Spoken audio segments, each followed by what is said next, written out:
The human colony on the edge of explored space, designated as Haven 9th, was buzzing with unprecedented activity.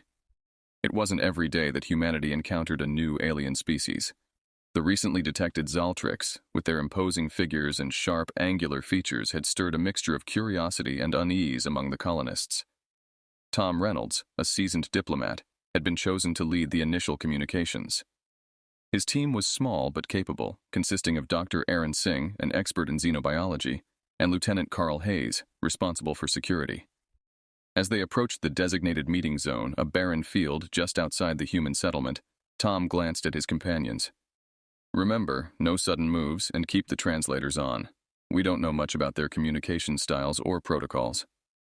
Carl, adjusting his sidearm unconsciously, nodded. "I just hope they're as interested in talking as we are." Dr. Singh, always the optimist, chimed in. "Every new species is a chance for immense learning. Let's focus on that." The Zaltrix delegation was already there, their tall forms casting long shadows in the twilight of the planet's twin suns setting. The leader, a stern-looking individual with deep blue skin, stepped forward. His translator buzzed and crackled before emitting a clear, "I am Hralk, chief of the Zaltrix Council. You speak for your people?" Tom stepped forward, offering a slight bow, a gesture he hoped would be interpreted as peaceful. "I am Tom Reynolds, and yes, I represent the humans of Haven the 9.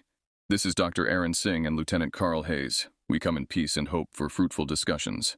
Hralk nodded slightly, his eyes scrutinizing each human. "Your presence on the edge of Zaltrix space is troubling. Why are you here?" "We seek to expand our knowledge and understanding of the universe," Dr. Singh answered eagerly. "Your home is unlike any we have encountered. We wish to learn from each other, to share science and perhaps, one day, resources." Hralk seemed to consider this, his gaze lingering on Singh. "And what do you offer in return for this knowledge?" Carl spoke up, his voice steady. "We have technologies in medicine and construction, advancements that could benefit your people as much as we hope to gain from your expertise." The conversation paused as a young Zaltrix woman approached. Her skin was a lighter shade of blue, almost lavender, and she moved with a grace that was starkly different from her counterparts. "I am Lyria," she introduced herself, her voice melodic but strong. "I serve as Hralk's advisor. Your proposal interests us, but trust must be built."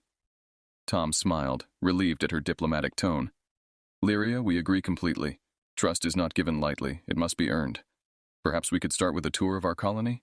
Show you our operations, our families, how we live. You could do the same for us." Lyria exchanged a look with Hralk, who after a tense moment nodded. "We accept this offer.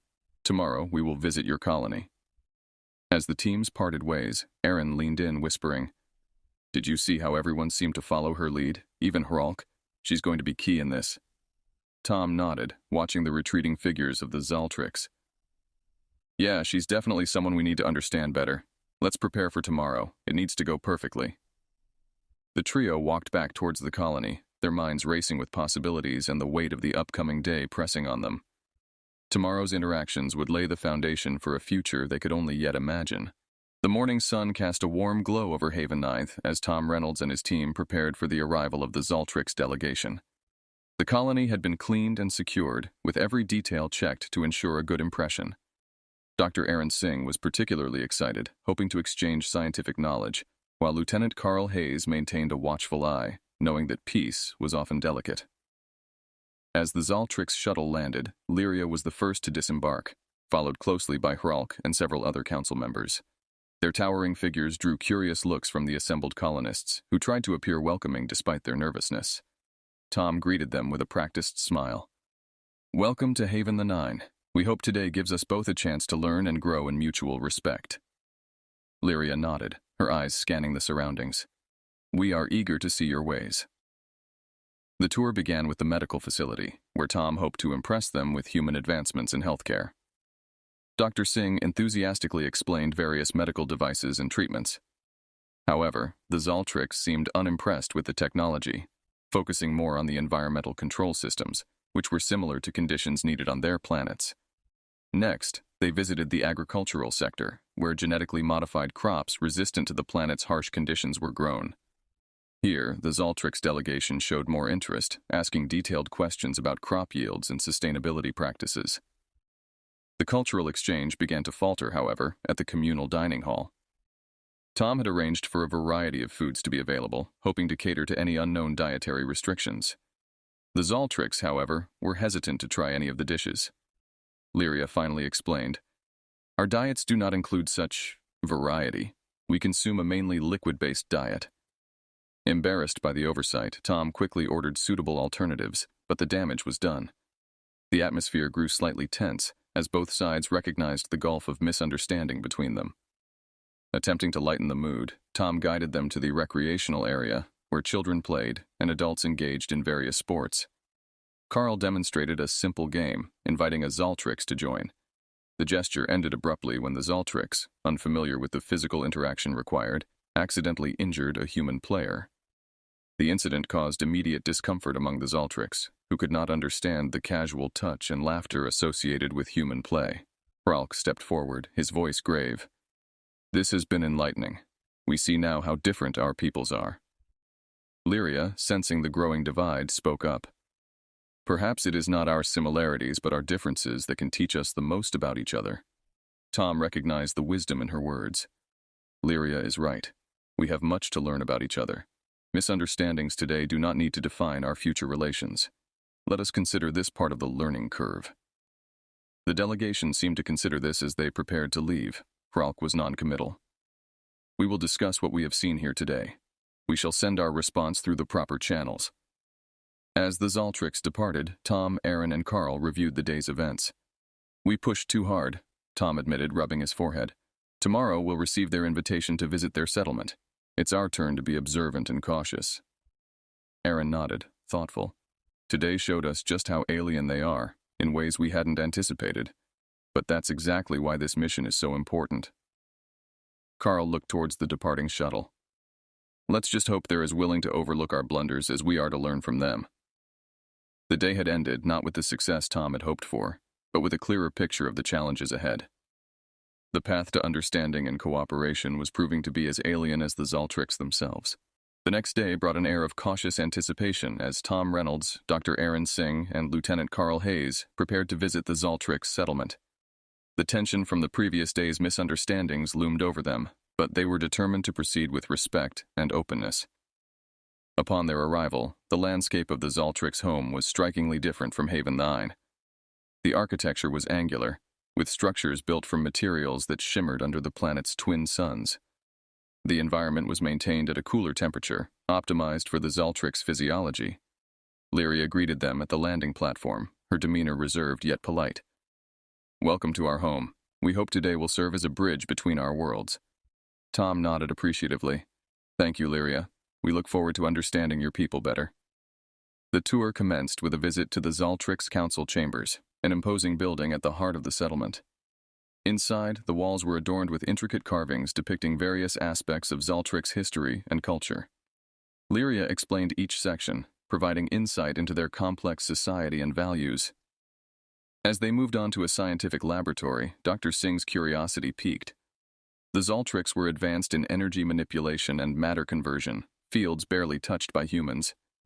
He exchanged notes with a Zaltrix scientist, both sharing a mutual enthusiasm that seemed to momentarily bridge the gap between their species. The group then visited a public square where Zaltrix families gathered. The atmosphere here was starkly different from the human colony's communal spaces, with little physical interaction and a strong focus on individual activities. Tom and his team observed quietly, taking in the subtle social dynamics. It was during a quiet moment in a small garden designed for contemplation that Lyria approached Tom. "I sense that you are different from many of your kind," she said softly. "You seek genuine understanding." Tom was taken aback by her candor. "And you seem quite different from what I expected of a Zaltrix advisor. You appear to hold peace as a dear outcome." Lyria looked away briefly, her expression pensive. "In every species, there are those who hope for more than what history has written for them. We find each other, even across the stars." Their conversation deepened, with each sharing their personal hopes for their people's future. It was a moment of unexpected connection, one that neither the protocols of diplomacy nor the barriers of their vastly different cultures could diminish. As they prepared to leave, Lyria's hand brushed against Tom's, an accidental yet charged touch that didn't go unnoticed by Ralk. who observed them from a distance. Back at Haven 9th, Tom discussed the day's events with his team. "We made some progress today, but we need to tread carefully," he cautioned, mindful of the complexities of their situation. Carl, ever the protector, added, "And keep an eye on the personal dynamics. You don't want to get too attached, Tom. It could cloud your judgment." Dr. Singh, however, was more philosophical. "Sometimes it's those personal connections that pave the way for real breakthroughs. Maybe what we need is a little less caution and a bit more heart." As night fell on Haven the 9, Tom found himself thinking about Lyria's words and their fleeting touch. It was a reminder of the potential for something profound and transformative, not just for them, but for both their peoples. If only they could navigate the treacherous waters of interstellar diplomacy. In the wake of their visit to the Zaltrix settlement, Tom Reynolds found himself frequently distracted, his thoughts returning to his conversations with Lyria. The undeniable connection between them was both exhilarating and worrisome, given the precarious nature of human-Zaltrix relations. Back at Haven the 9, the routine of diplomatic exchanges continued, but with an undercurrent of tension. News of Tom's and Lyria's prolonged conversation had spread among both the human and Zaltrix communities, fueling speculation and concern. During a routine communication session with the Zaltrix Council, Hralk brought the issue to the forefront. "Tom Reynolds," he began, his tone more accusatory than inquisitive, "your recent interactions with advisor Lyria have not gone unnoticed. Explain the nature of these discussions." Tom, caught off guard, struggled to maintain his diplomatic composure. "Chief Hralk, our conversations have been purely in the spirit of fostering better understanding between our people. Nothing more." However, rumors had already ignited mistrust, and the Zaltrix Council decided to take action. Without warning, Lyria was taken into custody, accused of fraternizing excessively with a human and thereby risking the integrity of their cultural secrets. Tom was stunned. He immediately sought to speak with Lyria, but his requests were denied. His frustration boiled over during a meeting with his own team. "They've imprisoned her based on nothing but fear and suspicion," he argued vehemently. "We can't just stand by." Dr. Singh and Lieutenant Carl Hayes exchanged worried glances. Carl spoke up. "Tom, any move we make to intervene could be seen as an act of aggression. We need to be very careful here." Despite the risks, Tom couldn't ignore his conscience or the connection he felt with Lyria. Late one night, he made a decision that could endanger the fragile peace they'd been building. He approached Carl with a determined look.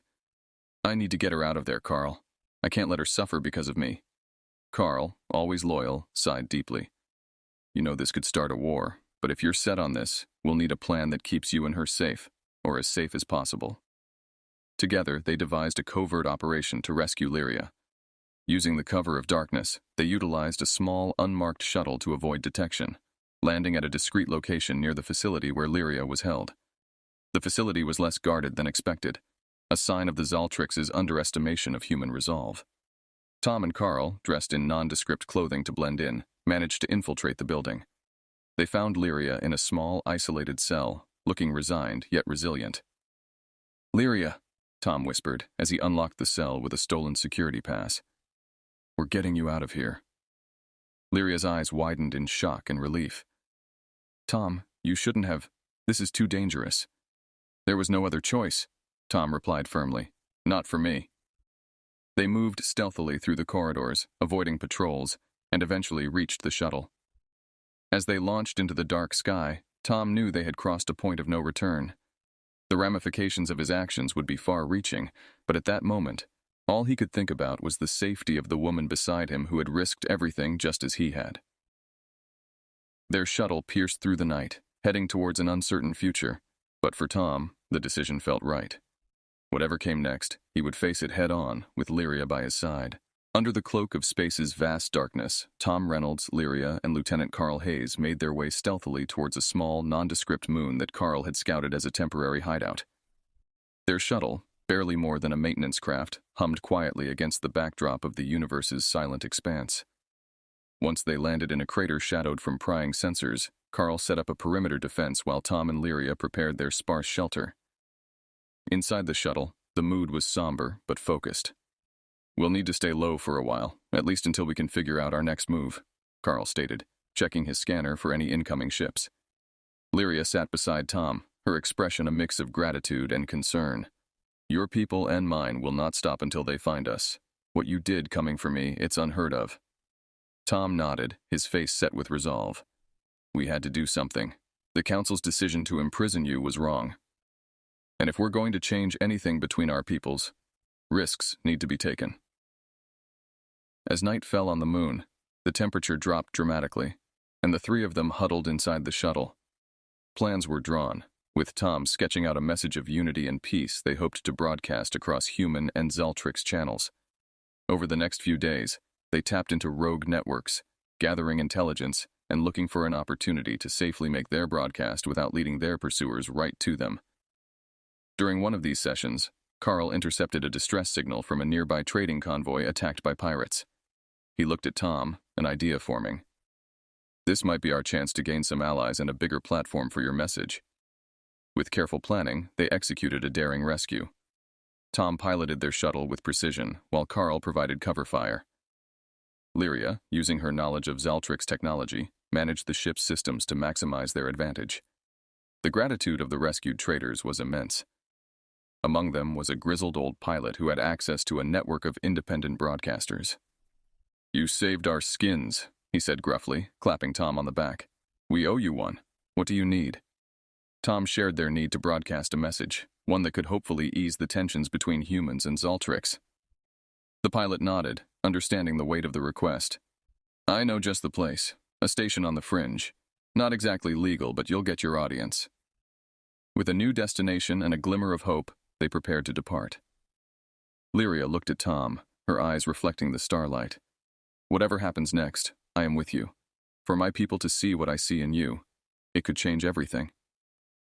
As they set course for the station, their resolve hardened. The risk was great, but the need for change was greater. The stars above seemed to watch in silent anticipation, the vast expanse a witness to their desperate bid for peace. With coordinates set for the fringe station, Tom, Lyria, and Carl pushed the small shuttle to its limits.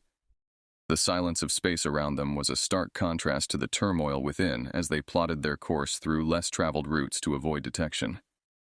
As they neared the station, a mishmash of various architectural styles cobbled together from different species' technologies, Carl heightened their stealth protocols. "We're close, but let's not take any chances. This place is a haven for all sorts, not all of them friendly to our cause." Tom nodded, his eyes fixed on the navigation. "Once we're there, we broadcast our message, and then what? We can't exactly go back to how things were." Lyria, whose calm demeanor had been a source of strength during their journey, replied, "We start new conversations. With this message, we can show both our peoples there's a path to peace. It's a beginning, not an end." As they docked at the station, the trio disguised their identities. The bustling, chaotic nature of the station provided the perfect cover. With a myriad of species and transactions, their human and Zeltrix appearances didn't draw extra attention. They met with the pilot's contact, a wiry tech specialist named Revo, who ran an underground broadcast operation from the station. Revo was skeptical at first, but was swayed by their tale of escape and the sincerity of their mission. "All right, I'll broadcast your message, but you better be quick. Authority types don't take kindly to this kind of interference." In the makeshift studio, Tom and Lyria prepared their statement. Tom addressed the complexities and challenges faced by humans and Zeltrix, while Lyria spoke of potential and hope for unity. Their words, sincere and pleading for understanding and peace, were broadcast across multiple channels, reaching an untold number of ships and settlements across the contested regions. As the broadcast ended, the weight of their actions settled upon them. "Now we wait," Carl said, keeping an eye on the security feeds. "We've kicked the hornet's nest for sure. We need to be ready for any kind of response." Their wait wasn't long. Within hours, news of their message began to ripple across social channels. Some voices were of support, calling for an end to hostilities. Others condemned their actions as treacherous. The station began to buzz with increased activity. Word had gotten out that the instigators of the controversial broadcast were hiding there.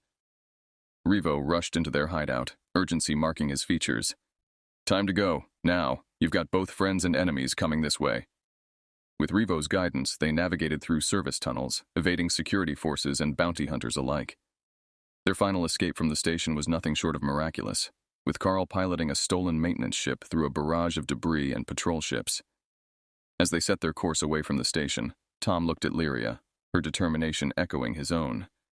No matter what comes next, we've started something that can't be undone. For better or worse, we're in this together.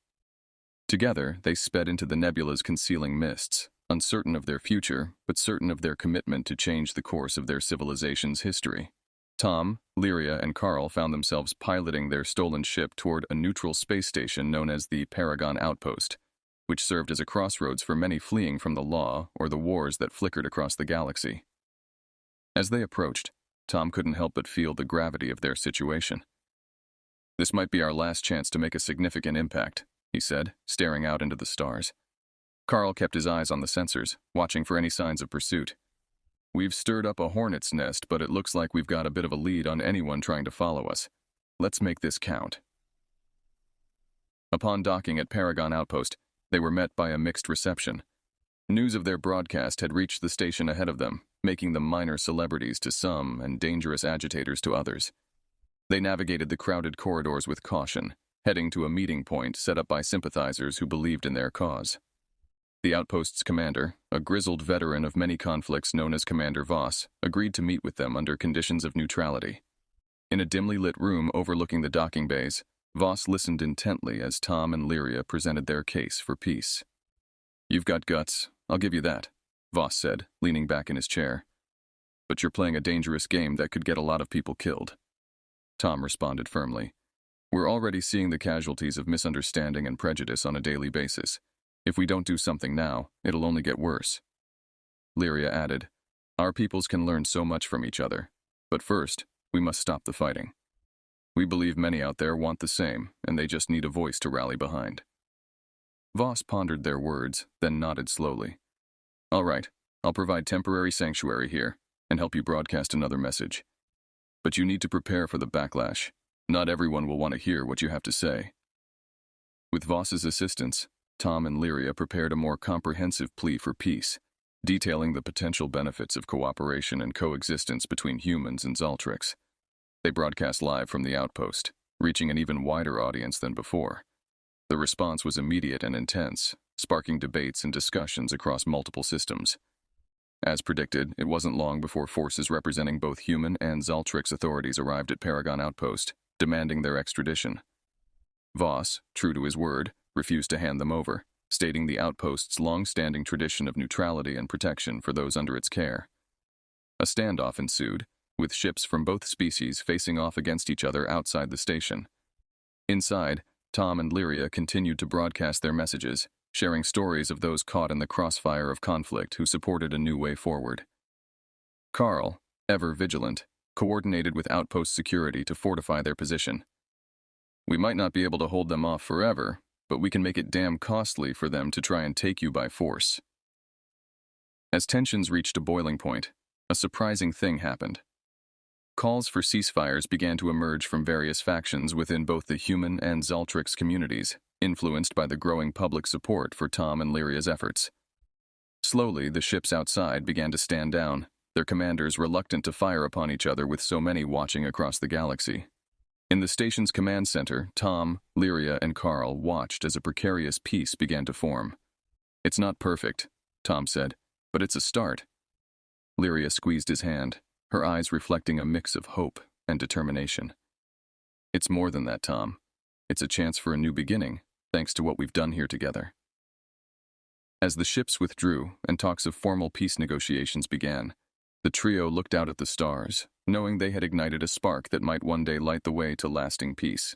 As dawn broke across the horizon of the Paragon Outpost, a quiet, cautious optimism filled the air. The space around the station, once tense with the presence of battling fleets, was now clear, reflecting the fragile ceasefire that had been brokered. Tom Reynolds, Lyria, and Lieutenant Carl Hayes watched from the observation deck, the weight of their recent actions settling in. Commander Voss approached them, his expression a mix of respect and disbelief. "You've done something remarkable here. I've seen a lot of fights and feuds, but turning them towards peace? That's rare." Tom nodded, his gaze still fixed on the stars. "It feels like we've just taken the first step on a long road." Lyria, whose diplomatic skills had been crucial in swaying public and political opinion, added, "It's a road that many from both our species are now willing to walk. We've received messages of support and solidarity from countless corners of the galaxy." Carl, who had been coordinating their defenses and ensuring their message continued to spread, turned from the communications console. "We're being hailed by both human and Zaltrix leadership. They're ready to discuss terms of peace, a real treaty, not just a ceasefire." The trio met with the delegates in a large conference room within the outpost, a neutral ground where discussions could proceed without fear of bias or attack. The negotiations were lengthy and intense, with both sides having to compromise and confront their prejudices and fears. Tom and Lyria stood side by side, advocating not only for peace but for a new framework of interaction between humans and Zaltrix. Their first-hand experiences, shared struggles, and hopeful vision for the future resonated with many at the negotiation table. After several days of talks, an agreement was finally drafted. It outlined initial steps towards a formal alliance, including joint exploration missions, cultural exchanges, and shared defense strategies against common threats. The treaty was a testament to the possibility of change, driven by the courage and initiative of a few. As the treaty was signed, applause broke out among the delegates. Cameras flashed, capturing a historic moment that would be broadcast across star systems. Tom felt a profound sense of accomplishment, but also the weight of responsibility. "This is just the beginning," he whispered to Lyria, who smiled in agreement. Later, back at the observation deck, Tom, Lyria, and Carl looked out at the departing ships, each bearing delegates who were returning to their home worlds to ratify the treaty and begin the hard work of implementation. Lyria took Tom's hand, her eyes bright with hope and determination. "We've changed the course of history, Tom. What started between us has grown beyond anything we could have imagined." Carl clapped Tom on the back, grinning broadly. "And to think this all started with a rescue mission. You were right to drag us along, Tom. I wouldn't have missed this for anything." Tom gazed out into space, a thoughtful look crossing his features. "We've sown the seeds of peace. Now we nurture them, help them grow. Who knows what the future holds, but for the first time in a long time, I'm truly hopeful." As the outpost's lights twinkled in the growing light of dawn, their reflection mirrored in the vast, peaceful expanse of space, the three of them stood together, ready to face whatever challenges and opportunities lay ahead in this new era of human and Zaltrix relations.